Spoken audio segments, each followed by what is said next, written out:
जय हिंद दोस्तों, मैं अंकित द्विवेदी कुटुंब आईएएस की ओर से आप सभी का स्वागत करता हूं।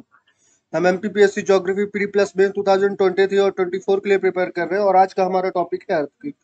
प्रीवियस लेक्चर में हमने हिमनद डिस्कस किया था और मैं आप सभी को बताना चाहता हूं कि ऐसे में बहुत सारे दोस्तों को अपने देखता हूं कि जो पर्टिकुलर किसी टॉपिक में बहुत ज्यादा मेहनत करने लगते हैं कि समझ लीजिए अगर वो पर्वत पढ़ रहे हैं तो पर्वत में इतना डीप घुस जाएंगे कि वो पठार को छोड़ देंगे। तो मैं आप सभी से यही निवेदन करना चाहूंगा कि आप किसी भी टॉपिक को उतना ही समय दो जितना वो डिजर्व करता है, जितनी उसमें जानकारियां चाहिए और जो हमें एग्जाम में पूछा जाएगा। हमें किसी भी पर्टिकुलर में रिसर्च नहीं करनी है। अगर हम एग्जाम पॉइंट ऑफ व्यू से बात करें, आपका शौक है किसी पर्टिकुलर टॉपिक में तो आप उसका अलग से अध्ययन कीजिए। और मैं आप सभी को बताना चाहता हूँ कि हमारी पेड क्लासेस बहुत जल्दी आने वाली हैं। तो अगर आप लोग इंटरेस्टेड हो तो आप हमारे टेलीग्राम चैनल पे या फिर हमारी इंस्टा आईडी पे आप मैसेज करके हमें सूचना दे सकते हो और हमारी टीम आपसे बहुत जल्दी संपर्क करेगी। लेकिन अगर आप फ्री में पढ़ना चाह रहे हो, ठीक है, आप जॉब कर रहे हो, आपके पास इतना समय नहीं कि आप पर्टिकुलर पेड क्लासेस ले सको, ठीक, या फाइनेंशियल कुछ कंडीशंस है, ठीक, तो कोई इशू नहीं है। आपको बस बहुत सिंपल सा काम करना है, ठीक। आपको हमारे यूट्यूब चैनल से जुड़े रहना है, वीडियो को लाइक कर दीजिए, ठीक, और सब्सक्राइब कर दीजिए और अपने दोस्तों तक शेयर कर दीजिए। यही बस फीस है आपकी, ठीक।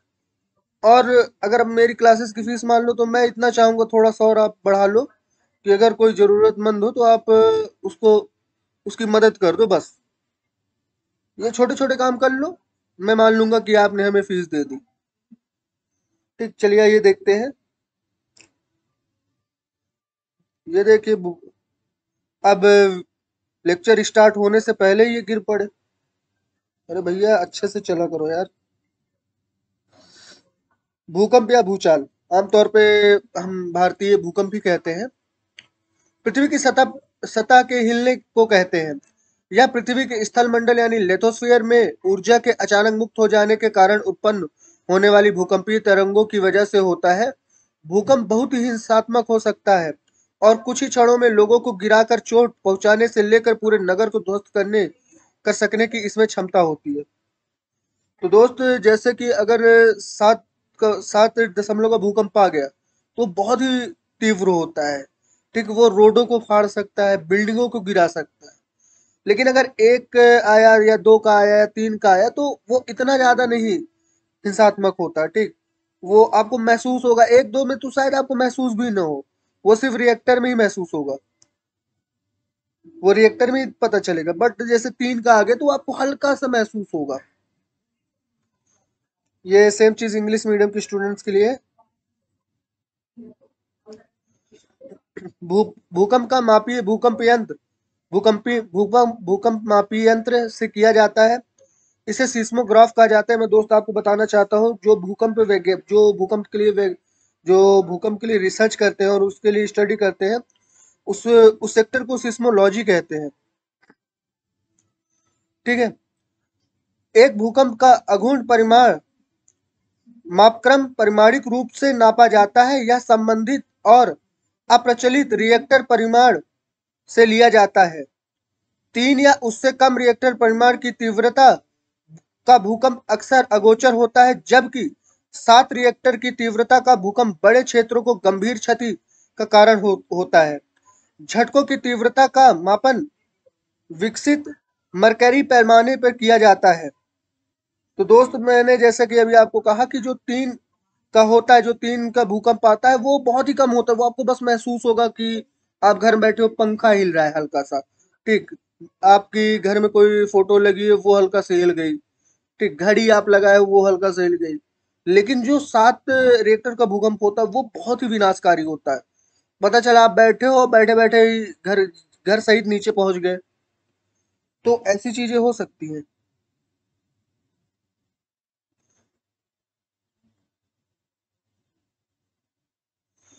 अब देखते हैं ये आगे। पृथ्वी की सतह पर भूकंप आने को भूकंप भूमि को हिलाकर या विस्थापित करके उसे प्रकट करता है। जब एक बड़ा भूकंप उपकेंद्रित अपतटीय स्थिति में होता है तो यह समुद्र के किनारे पर्याप्त मात्रा में विस्थापन का कारण बनता है, जो सुनामी का कारण है। भूकंप के झटके कभी-कभी भूस्खलन और ज्वालामुखी गतिविधियों को भी पैदा कर सकते हैं। तो दोस्त, जो भूकंप होता है वो बहुत ही बड़ा एरिया में आता है, ठीक है, बहुत ही बड़े क्षेत्र में आता है।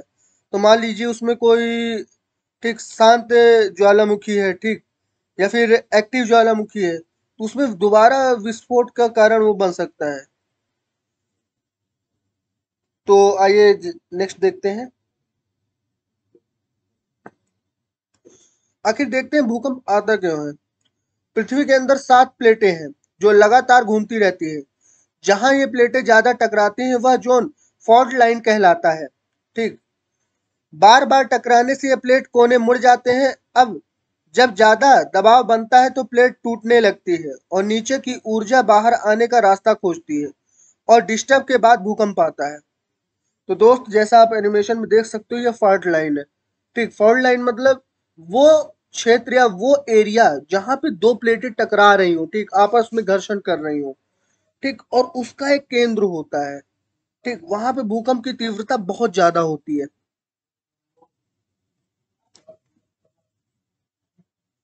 अब देख लेते हैं भूकंप के प्रकार। वार्तनिक भूकंप, यह भूकंप का सबसे सामान्य रूप है। यह आमतौर पर पृथ्वी की क्रस्ट पे मौजूद प्लेटों की गति के कारण होता है, जिन्हें टेक्टोनिक प्लेट कहते हैं। तो दोस्त, मुझे नहीं लगता इसमें थोड़ा सा आपको समझाने की जरूरत पड़ेगी। आप प्रीवियस लेक्चर में ये सारी चीजें नॉर्मली जान चुके होंगे। नेक्स्ट है हमारा ज्वालामुखी भूकंप। टेक्टोनिक भूकंप की तुलना में इस प्रकार का भूकंप कम असामान्य है, ठीक। इस प्रकार का भूकंप ज्वालामुखी के विस्फोट से पहले या बाद में आते हैं। यह आमतौर पर मैग्मा के ज्वालामुखी से निकलने के कारण आता है, जो चट्टानों के द्वारा सतह पर धकेला जाता है। तो दोस्त, आप देख सकते हो कि ज्वालामुखी विस्फोट कितना भयानक होता है, ठीक। इसमें से कितनी ऊर्जा निकलती है, तो जो आसपास का क्षेत्र है वो पूरा हिलने लगता है, ठीक। ये इतनी तीव्र होती है।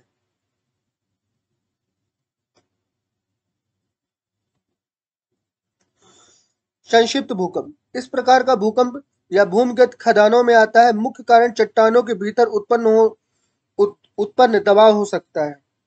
तो दोस्त, जो खदानें होती हैं उस पे जब हम ड्रिल करते हैं या बहुत अंदर तक सुरंग बनाते हैं तो जो ऊपरी चट्टान होती है वो दबाव, वो प्रेशर में आ जाती है, तो उस केस में भी भूकंप आ सकता है।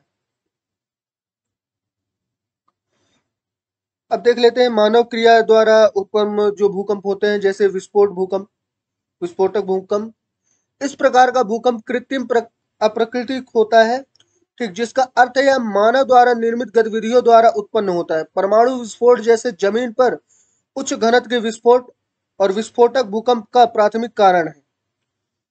तो दोस्त, आप देख सकते हो एनिमेशन पे कि ये एक न्यूक्लियर टेस्ट का वीडियो है। तो वो किस प्रकार से होता है, ये आसपास के इलाकों को जैसे ज्वालामुखी भूकंप होता है उसी प्रकार का कार्य करता है। इसमें से बहुत मात्रा में ऊर्जा निकलती है और ये भूकंप का कारण बनता है। तो दोस्त, हमारी रिसर्च सीरीज आ चुकी है। आप लोग वीडियो को लाइक कर दीजिएगा और चैनल को सब्सक्राइब कर दीजिएगा और अपने दोस्तों तक भी शेयर कीजिए। अगर आपका साथ मुझे बहुत बेहतरीन ढंग से मिला तो मैं कोशिश करूंगा कि अपना पूरा एमपीपीएससी का जो सीरीज है वो यूट्यूब पे ही करवाऊं, ठीक। उसके लिए आपको ये छोटी चीजें तो करनी ही पड़ेगी, ठीक। वीडियो को मिनिमम लाइक करना होगा और चैनल को सब्सक्राइब और शेयर, इतना कर लो। बाकी मैं कोशिश करूंगा कि ये पूरा जो एमपीपीएससी की हमारी सीरीज होने वाली है ये यूट्यूब पे ही आए। मैं अपनी टीम से भी रिक्वेस्ट करूंगा कि वो लोग जो हमारी कुछ और वीडियोस हैं वो और वीडियोस आपके लिए अवेलेबल करवाएं। तो thank you so much guys, अभी के लिए इतना ही। कल हम मिलते हैं फिर इसके आगे के जो टॉपिक है